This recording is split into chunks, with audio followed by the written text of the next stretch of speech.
FM 89.4 में हूँ अमन इकबाल आप लोगों के साथ।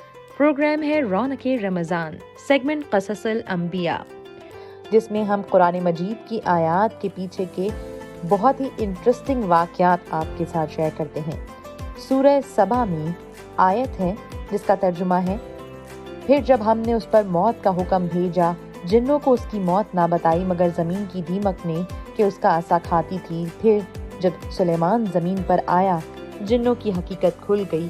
अगर गैब जानते होते तो इस ख्वारी के अजाब में न होते। इसके पीछे का वाक़या हम आपके साथ शेयर करते हैं।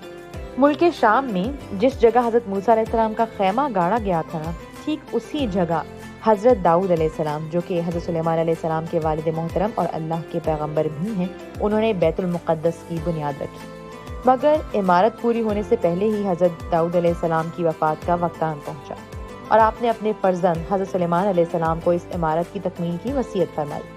चुनांचे हज़रत सुलेमान अलैहिस्सलाम ने जिन्नों की एक जमात को इस काम पर लगाया और इमारत की तामीर होती रही। यहाँ ये बताते चलूँ कि हज़रत सुलेमान अलैहिस्सलाम को अल्लाह ताला ने ऐसी बादशाहत अता फरमाई थी कि इंसानों पर तो उनकी हुकूमत थी ही, हवा पर भी, जिन्नात पर भी, जानवरों पर भी उनकी हुकूमत थी। सुभान अल्लाह। हज़रत सुलेमान अलैहिस्सलाम जिन्नात से अपने काम करवाया करते। जैसा कि हम बता रहे थे कि हज़रत सुलेमान अलैहिस्सलाम ने जिन्नों की एक जमात को इस इमारत की तकमील पर लगा दिया। यहाँ तक कि हज़रत सुलेमान अलैहिस्सलाम की वफ़ात का वक्त भी करीब आ गया और इमारत अभी मुकम्मल नहीं थी। तो आपने ये दुआ मांगी कि इलाही मेरी मौत जिन्नों की जमात पर ज़ाहिर ना होने पाए, ताकि वो तमाम काम मुकम्मल कर दें और मसरूफ़ रहें। ये दुआ मांगकर आप मेहराब में दाखिल हो गए और अपनी आदत के मुताबिक अपनी लाठी टेक कर इबादत में खड़े हो गए और इसी हालत में आपकी वफ़ात हो गई। मगर जिन मजदूर ये समझ कर के आप जिंदा खड़े हुए हैं, बराबर काम में मसरूफ़ रहे और अरसा दराज तक आप इसी हालत में रहे। इमेजिन, हज़रत सुलेमान अलैहिस्सलाम अपनी स्टिक से टेक लगाकर बस खड़े हैं।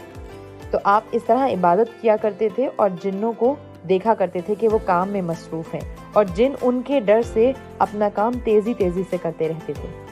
अब हज़रत सुलेमान अलैहिस्सलाम का खड़े खड़े इंतकाल हो चुका है, आप इस दुनिया से जा चुके हैं, लेकिन उसके बावजूद जिन्नात उनको बस देखते हैं और तेज़ी से कामों में लगे हुए हैं। लेकिन अब काफ़ी अरसा हो चुका था, तो जिन्नात हैरान हो रहे थे कि काफ़ी अरसा हो गया आप इसी तरह से खड़े हुए हैं। हज़रत सुलेमान अलैहिस्सलाम कभी कभार एक माह या दो माह इसी तरह इबादत करते रहते थे, लेकिन इस बार 1 साल तक वफ़ात के बाद आप अपनी लाठी के सहारे खड़े रहे, यहाँ तक कि अल्लाह के हुक्म से दीमकों ने आपके असा को खा लिया और असा के गिर जाने से आपका जिस्म मुबारक ज़मीन पर आ गया। उस वक्त जिन्नों की जमात और तमाम इंसानों को पता चला कि आपकी वफ़ात हो गई है। इस वाक़े से हमें ये भी पता लगता है कि अंबिया अलैहिस्सलाम के मुक़द्दस बदन वफ़ात के बाद गलते नहीं हैं। जैसा कि आपने सुना कि 1 साल तक हज़रत सुलेमान वफ़ात के बाद असे के सहारे खड़े रहे और उनके जिस्म मुबारक में किसी किस्म का कोई तग़य्युर रोनुमा नहीं हुआ था। हज़रत सुलेमान अलैहिस्सलाम की उम्र शरीफ 53 साल की हुई। 13 बरस की उम्र में आपको बादशाही मिली और 40 बरस तक आप तख्ते सल्तनत पर जलवागर रहे। आपका मज़ार अक़दस बैतुल मुक़द्दस में है। तो ये तो था हज़रत सुलेमान अलैहिस्सलाम की वफ़ात का वाक़या। मैं हूँ अमन इकबाल, आपसे मुलाकात होगी इंशाल्लाह कल के प्रोग्राम में। अल्लाह ने ये बात